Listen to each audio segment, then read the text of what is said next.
Jemaah subuh yang dirahmati Allah Subhanahu wa taala, sebelumnya yang belum i'tikaf berniat nawaitul i'tikaf fi hadzal masjid lillahi ta'ala. Selanjutnya kita membacakan tafsir pembaca kitab Jalalain surah Ali Imran ayat 192. Masih tentang sifat-sifat orang yang memfungsikan akal sebagaimana mestinya. Qala Allah Ta'ala, a'udzu billahi minasy syaithanir rajim. Bismillahirrahmanirrahim.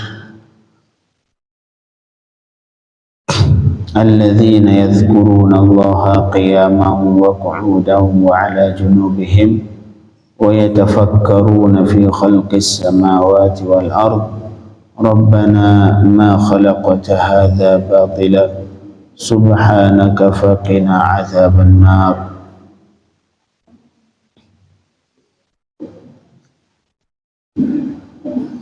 Sebelum kita lanjutkan ayat setelahnya, ada satu makalah, ada satu ungkapan yang disebutkan oleh Al-Imam Abul Hasan Asy-Syadzili.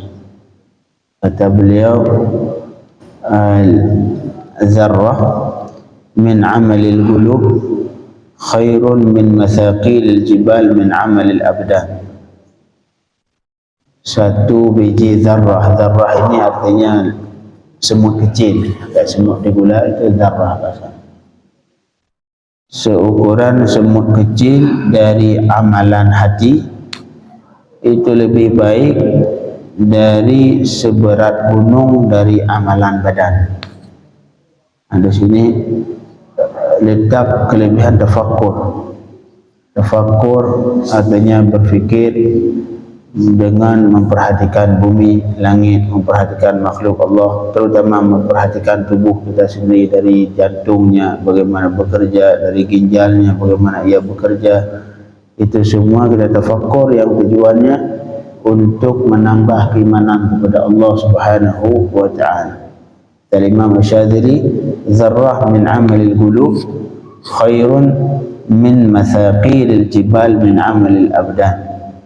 Sebiji zarrah, satu biji zarrah dari amalan hati lebih baik dibanding seberat gunung dari amalan badan. Ini letak kelebihan tafakkur, karena tafakkur adalah salah satu penyebab utama untuk menambah keimanan kepada Allah Subhanahu wa taala.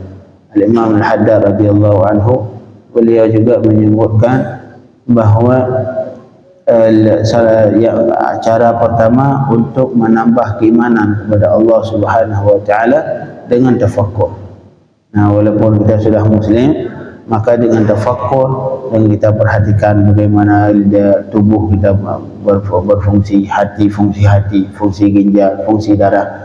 Nah, ini semua setelah kita tafakkur akan kita tahu bagaimana cara Allah, bagaimana letak kebesaran Allah Subhanahu wa ta'ala.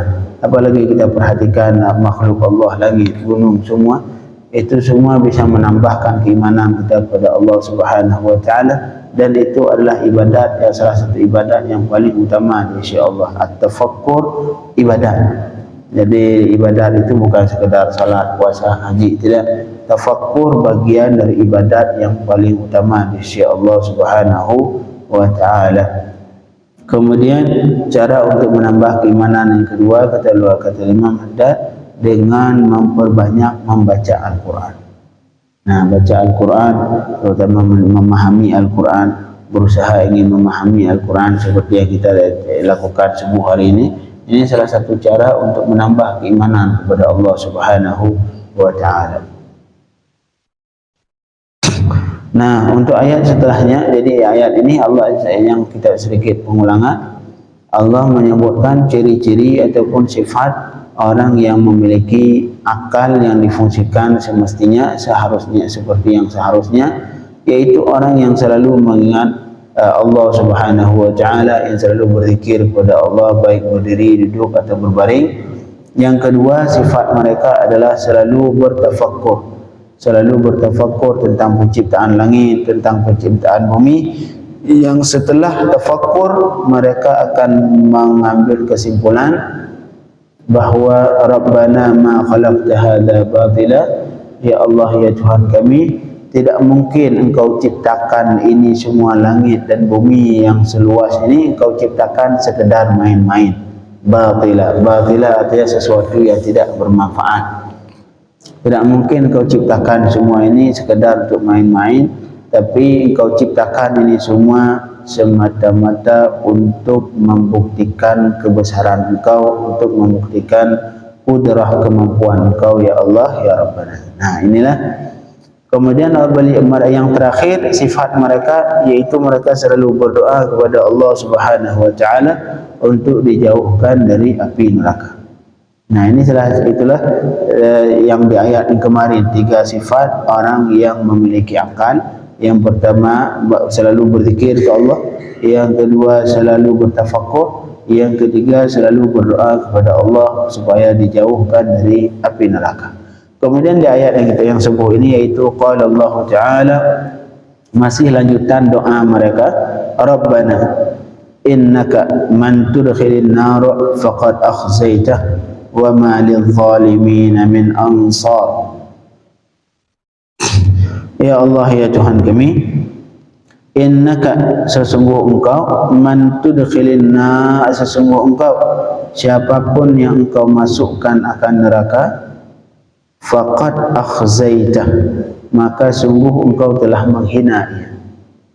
Jadi penghinaan, kalau versi ini orang yang memiliki akal, seseorang yang dihina sama Allah adalah orang yang dimasukkan ke neraka Allah Subhanahu wa taala. Jangan seperti orang kafir yang seperti di surah Al-Fajr.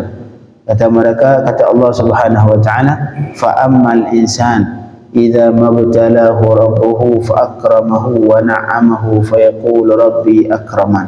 Ini kafir ataupun mukmin yang imannya kurang benar. Adapun manusia, kata Allah, apabila fa ammal insan idza mabtala, apabila diuji oleh Allah, fa akramahu, Allah muliakan, Allah berikan rezeki yang banyak, Allah berikan jabatan, Allah berikan apapun yang ia inginkan di dunia ini. Fa akramahu wa na'amah, Allah berikan kenikmatan, wa na'amahu fa yaqulu rabbi akraman, maka saat itu ia berkata Allah telah memuliakanku. Jadi dia merasa tolak ukur kemuliaan dari Allah dengan diberikan kenikmatan, dengan diangkat derajat selama di dunia ini. Adapun sebaliknya, wa amma idza mabtalahu faqadara alaihi rizqahu fa yaqulu rabbi ahanan. Ini kalau orang enggak benar.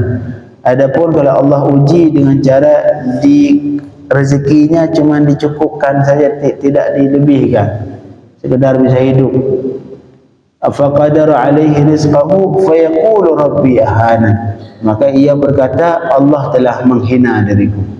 Nah, ini tolak ukur penghinaan dan pemuliaan dari Allah bagi orang yang kafir atau bagi orang mukmin yang imannya tidak benar, yang imannya tidak sempurna. Itulah mereka menjadikan tolak ukur hina atau mulia dari Allah. Kalau Allah kasih rezeki yang banyak, kasih kenikmatan dunia yang banyak, berarti Allah kasih kemuliaan. Adapun sebaliknya, kalau Allah kurangi rezeki dia, cuma Allah kasih yang cuma sekedar bisa hidupnya dalam keadaan tidak sesuai yang ia inginkan, berarti dalam pandangan dia Allah telah menghina dia. Inilah letak perbedaan tolak ukur penghinaan dan penghormatan pemuliaan dari Allah antara orang yang memiliki akal, yang memfungsikan akal, dengan orang yang tidak memfungsikan akal. Yang memfungsikan akal ini seperti di ayat ini, siapa yang Allah hina, itulah mereka yang dimasukkan neraka Allah Subhanahu wa taala. Adapun mereka tidak pernah memperhatikan hidup di dunia enak atau tidak enak. Jadi pada tolak ukur untuk menentukan hina atau tidak hina nanti di hari kiamat. Kalau Allah masukkan neraka, itulah orang faqad akhzaitah, yang engkau hinakan ya Allah. Adapun yang engkau masukkan surga, nah ini orang yang beruntung, yang engkau muliakan. Beda halnya yang seperti di Al-Fajr tadi. Surah Al-Fajr itu kafir ataupun mukmin yang tidak, yang imannya belum sempurna, yang akalnya tidak dipakai secara sempurna, itu mereka jadikan patokannya kehidupan dunia. Kalau baik hidup dunia berarti diberi kemuliaan. Kalau tidak baik berarti Allah menghina. Enggak mau tahu mereka di hari kiamat. Nah, inilah letak perbedaan pandangan antara ulul albab, orang yang memiliki mata hati yang baik, dengan orang yang selain ulul albab dalam hal dihina atau diberikan kemuliaan oleh Allah Subhanahu wa taala. Rabbana, kata kalau ya ulil albab, Rabbana, ya Allah ya Tuhan kami, innaka man tudkhilin nar, sesungguhnya engkau, siapapun yang engkau masukkan ke neraka, faqad akhzaitah, maka engkau telah menghina dia. Artinya patokan hina bagi mereka ketika seseorang dimasukkan neraka Allah Subhanahu wa taala. Kemudian wa ma lidh-dhalimin min ansar, dan tidaklah untuk orang zalim, artinya orang kafir, min ansar, tidak bagi mereka dari orang-orang penolong. Tidak ada yang bisa menolong orang kafir nanti di hari kiamat. Penolong yamna'unahum min azabillah, yang mereka mencegah dari azab Allah Subhanahu wa taala.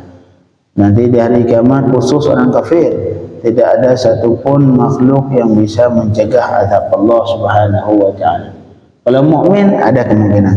Mukmin selama dia beriman ke Allah Subhanahu wa taala, kemungkinan syafaat untuk mendapatkan syafaat besar, baik dari Rasulullah, bagi orang yang banyak salawat, bagi orang yang berakhlak dan akhlak Rasulullah, bagi orang yang selalu memuliakan umat Rasulullah, yang selalu membantu umat Rasulullah, yang selalu menjaga agama Rasulullah, menjaga sunnah Rasulullah, itu kemungkinan untuk mendapatkan syafaat Rasulullah sangat besar di hari kiamat.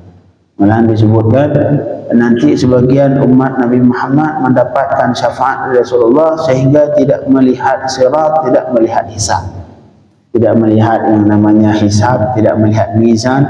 Artinya dia termasuk golongan yang langsung dimasukkan surga ke Allah Subhanahu wa taala karena syafaat Rasul sallallahu alaihi wasallam. Karena di hari kiamat Rasulullah itulah orang dalam.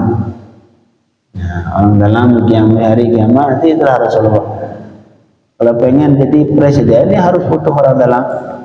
Jangan nanti di hari kiamat juga sama. Kalau pengen masuk surga, ya harus butuh orang dalam. Siapa orang dalam di hari kiamat? Itulah Rasul sallallahu alaihi wasallam. Yang di sini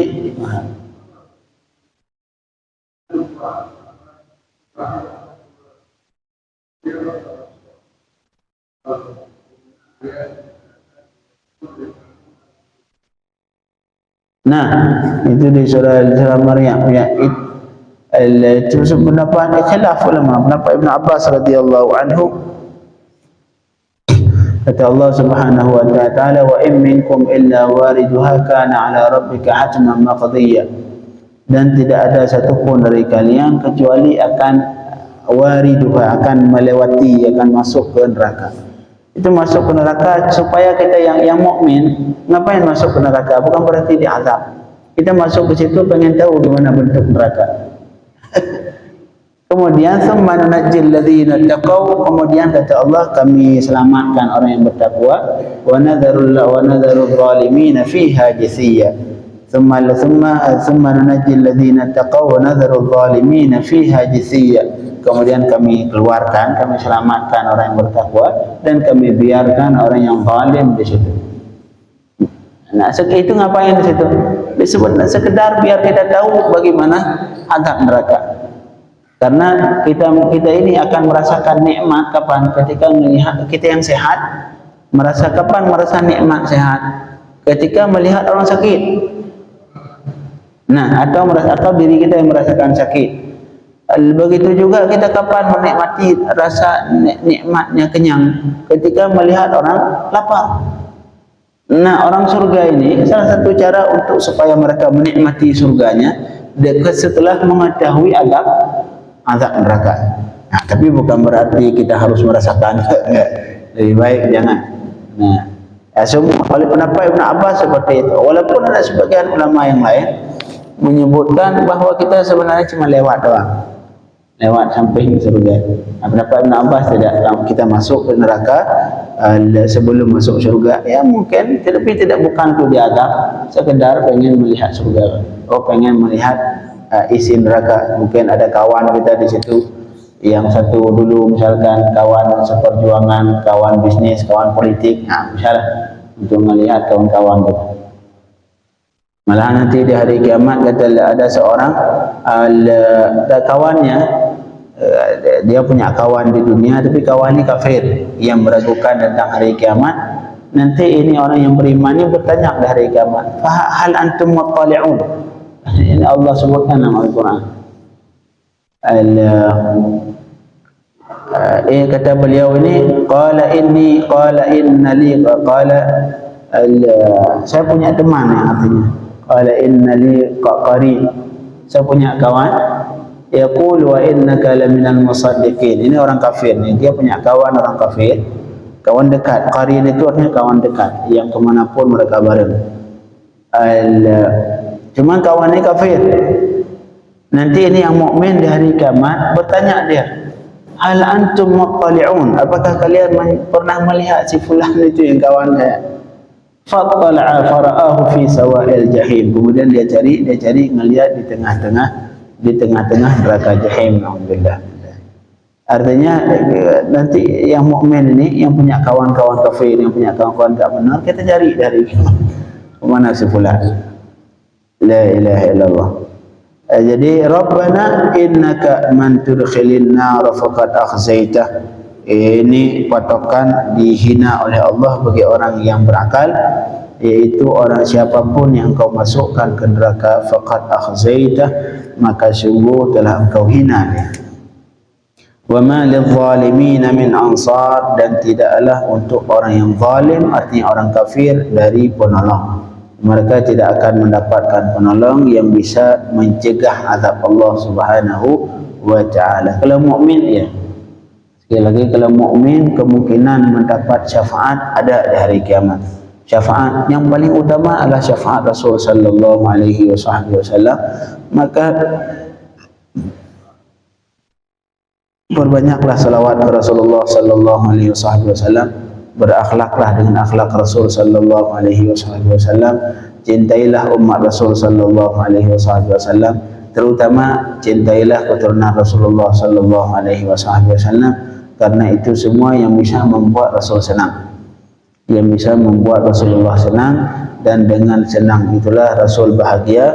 Kita nanti di hari kiamat akan mendapatkan syafaat dari Rasul sallallahu alaihi wasallam. Nah, besok kita lanjutkan. Allahumma faqihna fid din wa 'allimna at-ta'wil waftah 'alaina futuhal 'arifin wa sallallahu ala sayyidina Muhammadin wa alihi wa sahbihi wasallam walhamdulillahi rabbil alamin.